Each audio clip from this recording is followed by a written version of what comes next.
Okay, everybody, this is Chapter 3, Section 4 for multi-step inequality. So this is stuff you've done before when we have equations, when there's just an equal sign and not an inequality sign. So the same kind of thing that we're doing here, okay?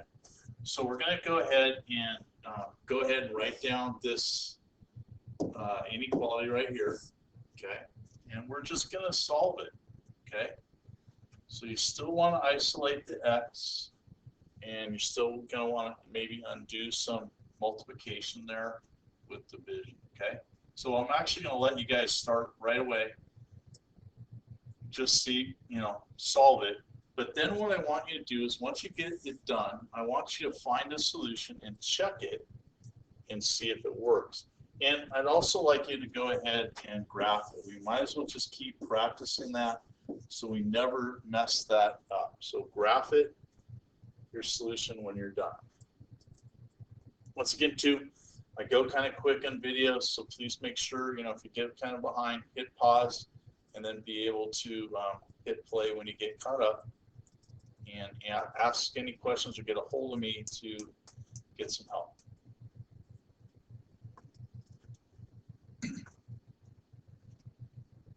Okay, I'm going to go ahead and start solving it by subtracting 9 both sides. That goes away. I'm left with this. Okay, I'm going to go ahead and divide by 4. Okay, goes away. Now remember, once again, the last section we were dividing by a negative a lot, and that there was a rule that we had to remember to do. We had to flip the sign. Well, I didn't divide by a negative, so don't flip the sign. And I get that. Okay, I'm going to go ahead and graph it first. So I'm going to get 3 is my value. I'm going to look at my symbol. It's not equal to, so that means it's an open circle. And it's pointing to the right. The symbol is pointing to the right, so my line goes to the right. Okay. Now, I want to check this. Now, typically I like to pick 0, but 0 is not in my line. Okay, and I always want to pick a number that is on my line. So I'm going to pick 5. Is 5 greater than 3? And it is. Okay. Okay. Let's come down here. This is a garden here. We're going to be able to get a amount of fencing and be able to go ahead and fence it in. Part of my garden, though, is bordered by someone else's garden, and that side's already fenced, okay? So that's 12 feet right there, right, that I don't have to fence with the fencing I have. So what I want to really find out is what's the length that I could use, and I know that I have to use at least 12 feet to be able to get, and I'll do it correctly here. I already know that that's going to be 12 feet, so I'm going to have to use at least 12 feet to be able to get my length. So they're really looking for this and for this. So I have 2 lengths. Okay, so let's kind of use some common sense here. My amount of fencing is 42 feet. Okay, I know that I have to use 12 of it to get to this side fenced. Okay, so that leaves me with 30 feet. Okay, now I'm not going to get 30 feet. I can't get more than 30 feet. I could use less, but I do have 2 lengths. I know I got 30 feet left. Could I use all 30 feet? Sure. So that would be equal. Could I have more than 30 feet? No, I can't. So that means I have to have less than 30 feet. Okay, so really just use some common sense. It gave me a nice picture. Kind of use that to help me talk it out a little bit. All right. So hopefully you got that. I'm going to go ahead and divide by 2. That goes away. And my length, I can have at least or at most a length of 15 feet, but that would be for both lengths. Okay. Could I have less? Sure. My garden's going to be smaller, but this 12 isn't going to change. These lengths, sure, I can make it smaller. I can make it like the other two cards are smaller, but the biggest I can have is 15. Okay. All right. If you go ahead and write down this inequality, we're going to solve it. We've done problems like this before, but it was an equal sign. Rules don't change on this one. I still need to distribute. I still need to put some like terms together. Okay, so don't forget that. I still need to solve. Now, I'm going to, there's a couple things I got to think about. Eventually, I'm going to have to solve for x. I'm going to have to divide by something. Remember, if you divide by a negative, you got to flip the sign. Okay, so there's just something going into this problem you got to be aware of now that we've had inequalities. Okay, so I'll let you go ahead and do that. If you want to hit pause, you can. When you're done, you can hit play, and then you'll see the solution.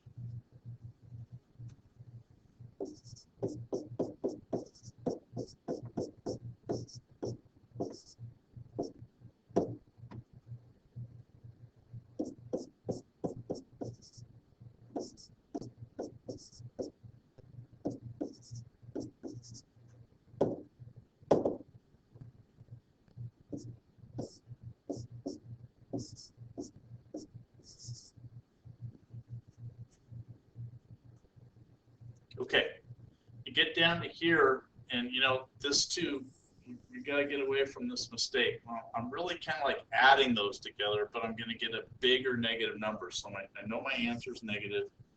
5 and 3 gives me 8. So kind of think it that way. I get down to this problem, and I got to remember that the variable can't be negative.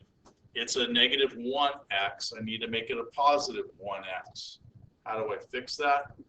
Well, remember that we kind of like to go ahead and divide by negative 1 to do that. Now that brings into that rule I kind of told you to think about.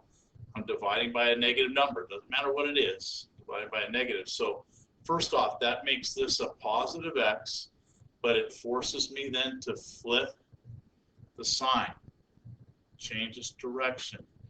And negative 8 divided by negative 1 is positive 8. Okay. I'm going to go ahead and just do a simple graph. I'm going to find 8. I look at my symbol. It could be equal to, so that means solid point. It's less than or going in this direction to the left. It's pointing that way. It also asks me to check my solution. So looking at my line, 0 is covered by that line. Is 0 less than or equal to 8? And it is. Okay, so that's a really good problem. I probably put a star next to this, and remember that that could be kind of a test question. That'd be good, something for you to be good to go back and look at. Okay, so coming into doing some pretty basic problems. So what I'm going to have you guys do is just go ahead and write down these 3 problems. Okay, I think there's just those 3. Okay, write them down, but I want you to add this.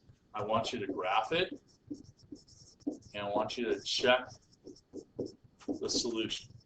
Okay? So I'm going to give you some time here. Go ahead and pause the video and do these questions. You got a bunch of things you got to go through. But graph each one and check your solution. If your solution comes out to not make it true, then you probably made a mistake somewhere in your math. So go back and find it and fix it. Okay? So you can hit pause and come back when you're all done. I'm going to start putting up the solutions.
So in this first problem, just solving it, it was pretty easy. Nothing really kind of came up that I had to be aware of. I got n is greater than 3. I went ahead and plotted that on a graph. It was an open circle because it was not equal to. I usually like to pick 0, but I couldn't, so I picked 5. 5 is greater than 3, and that's true. Okay. These last two kind of these are what we call special solutions. We did something like this back in chapter 2. We're going to go ahead and start to solve it. But when I solve it, and I started with the variables, I ended up getting this. So you got to ask yourself, say this out loud to yourself: is 10 greater than or equal to 10? And it is equal, so that's true. Okay.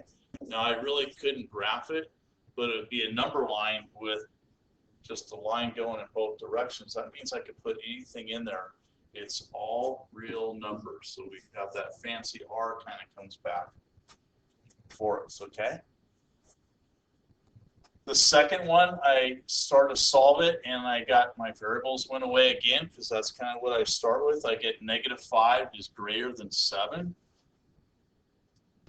Ask yourself, is -5 greater than 7? And it's not. It's false. And there's nothing else.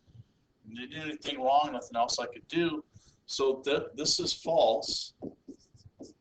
And when we get a false answer, we use the answer of really no solution. We can use that symbol. Okay. Okay, so just some basic problems here, solving it, remembering some rules. We have these things called special cases. They show up enough that you need to remember, I got a different kind of answer. What does it mean?